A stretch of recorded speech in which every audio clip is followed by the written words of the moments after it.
হরে কৃষ্ণ। শুধু ভক্তবৃন্দ, আজকে আমরা শ্রবণ করব নৃসিংহ চতুর্দশী, অর্থাৎ সমস্ত বাধা বিপত্তি যিনি নাশ করেন, ভক্তকে সুরক্ষা প্রদান করেন, ভক্তি জীবনে যত কিছু বাধা আছে এগুলোকে দূর করেন। তার প্র্যাকটিক্যাল উদাহরণ আছে প্রহ্লাদ মহারাজ। তিনি কতভাবে তাকে বধ করার চেষ্টা করা হয়েছে, কিন্তু ভগবান রক্ষা করছেন। সেই নৃসিংহদেব চতুর্দশী, এই নৃসিংহ চতুর্দশী আপনি কিভাবে পালন করবেন, বাড়িতে কিভাবে আপনি সহজ উপায়ে নৃসিংহ চতুর্দশী আপনি পালন করতে পারেন।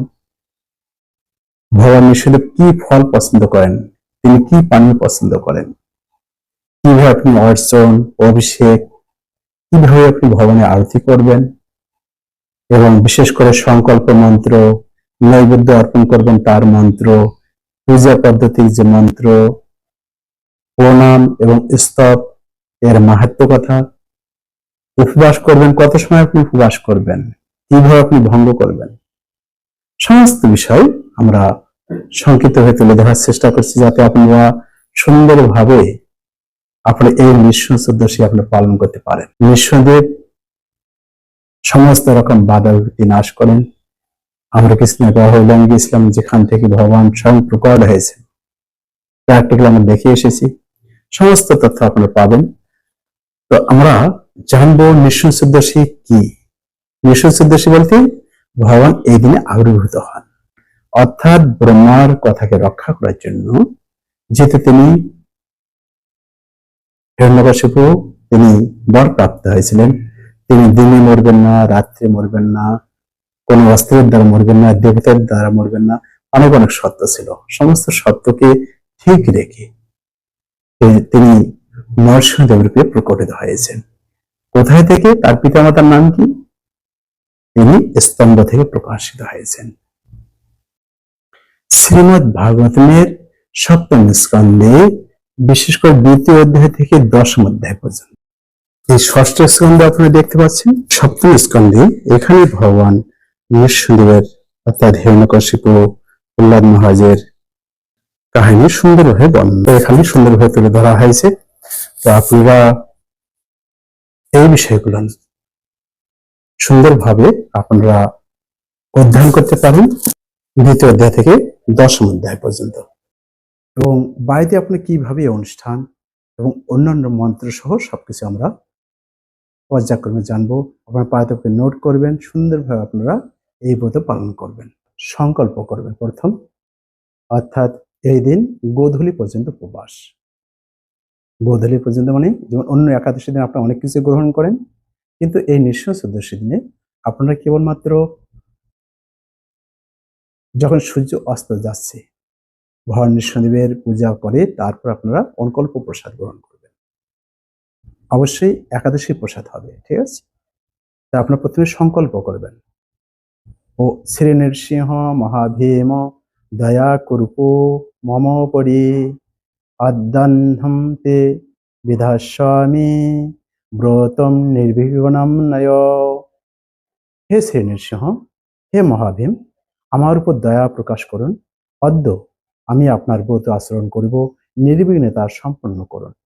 অর্থাৎ ভগবান নৃসিংহদেবের কাছে আমাদের প্রার্থনা করা উচিত।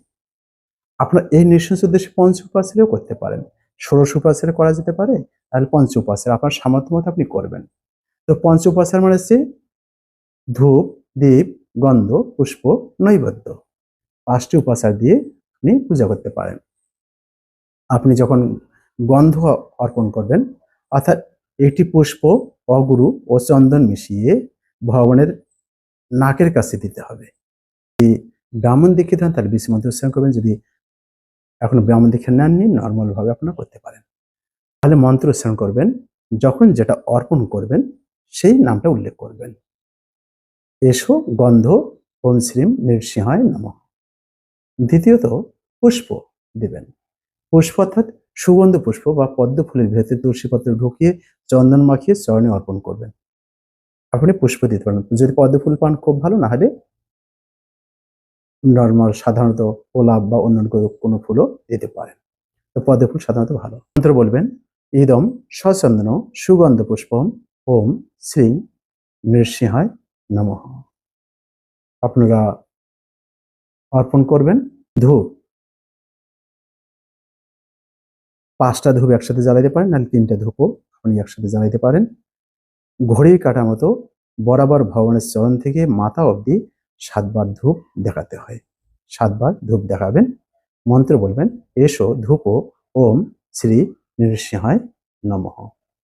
ধূপের পরে আছে নৈবেদ্য, গন্ধ, পুষ্প, ধূপ, দীপ, নৈবেদ্য। তো নৈবেদ্য দ্বীপ আপনার কর্পূর দ্বীপ ব্যবহার করবেন, ঠিক আছে? কর্পূর দ্বীপ আপনারা ব্যবহার করবেন। একই মন্ত্র, এসো দীপম শ্রী নৃসিংহায় নমঃ। আর নৈবেদ্য দেওয়ার সময় আপনি সুন্দরভাবে আপনাদের পছন্দ মতো আপনারা ভোগ অর্পণ করতে পারেন। মিষ্টি ফল, সুস্বাদু ভোগ, অনেক কিছু আইটেম রান্না করে আপনি ভগবানকে অর্পণ করতে পারেন। পবিত্র চিত্তে সুন্দরভাবে আপনি আসন নিয়ে বসবেন, বসে তারপর বলেন, ইদম নৈবেদ্যম ওম শ্রী নৃসিংহায় নমঃ।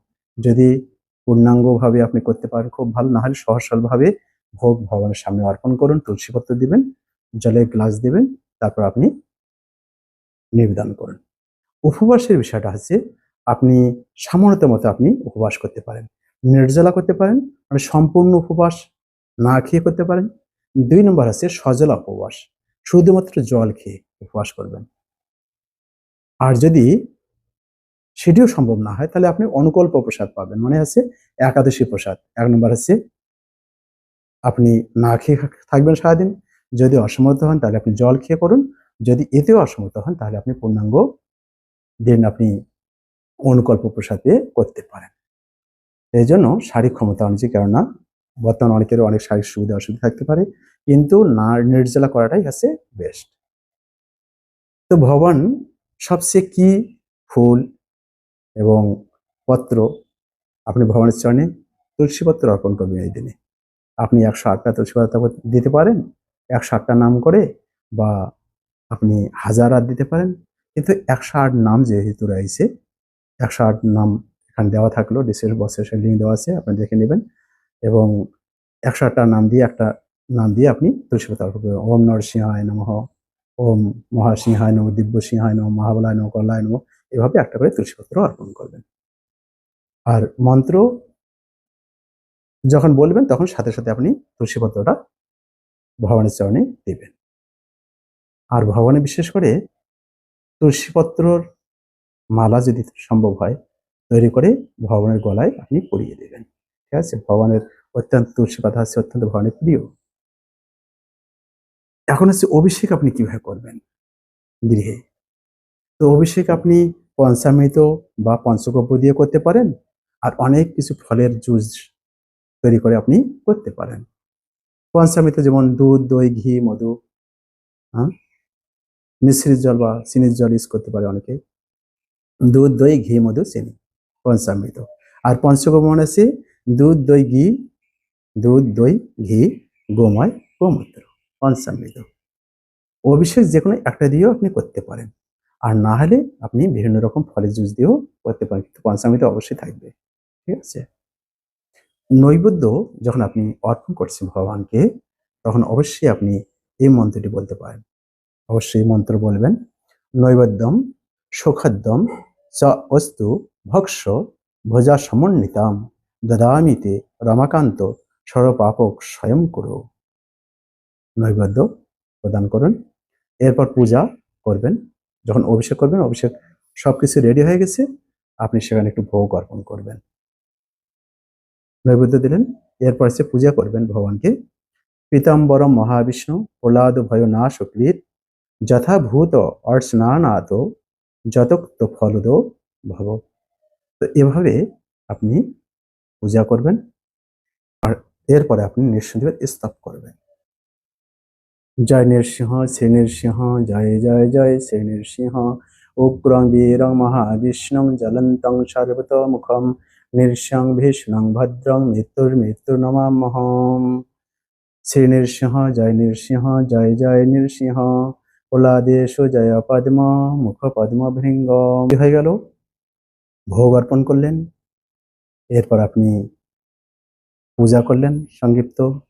এরপর আপনি ভগবানকে আরতি নিবেদন করুন। অভিষেকের পর পূর্ণাঙ্গ আরতি হবে।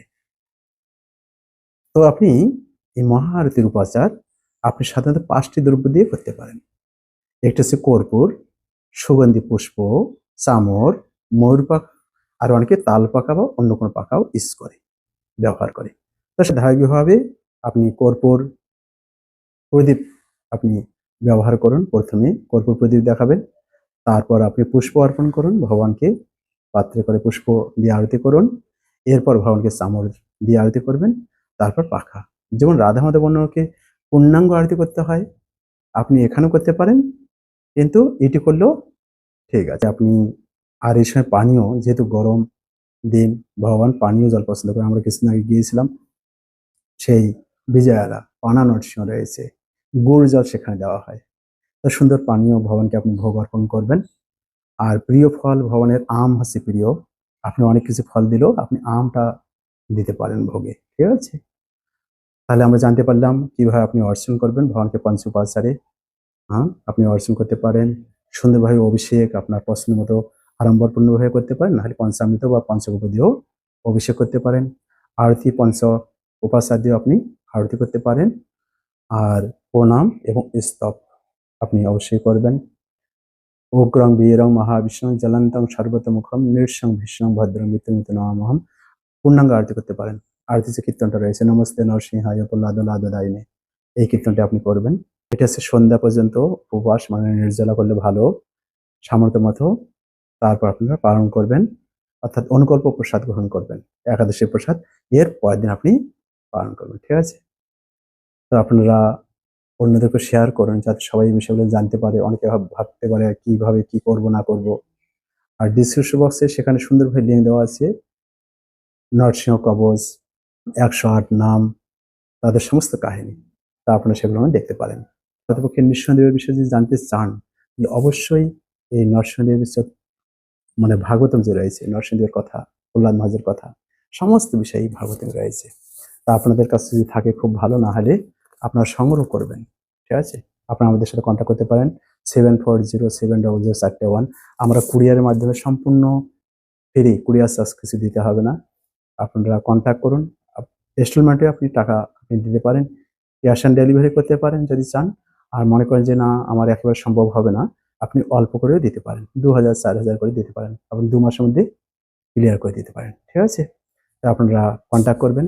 এখানে প্রহ্লাদ মহারাজের উপদেশ, প্রহ্লাদ মহারাজ কিভাবে ভগবানের কাছে প্রার্থনা করছেন, ভগবান কিভাবে উপদেশ দিয়েছেন, সমস্ত বিষয় এই ভাগবতে বর্ণনা রয়েছে।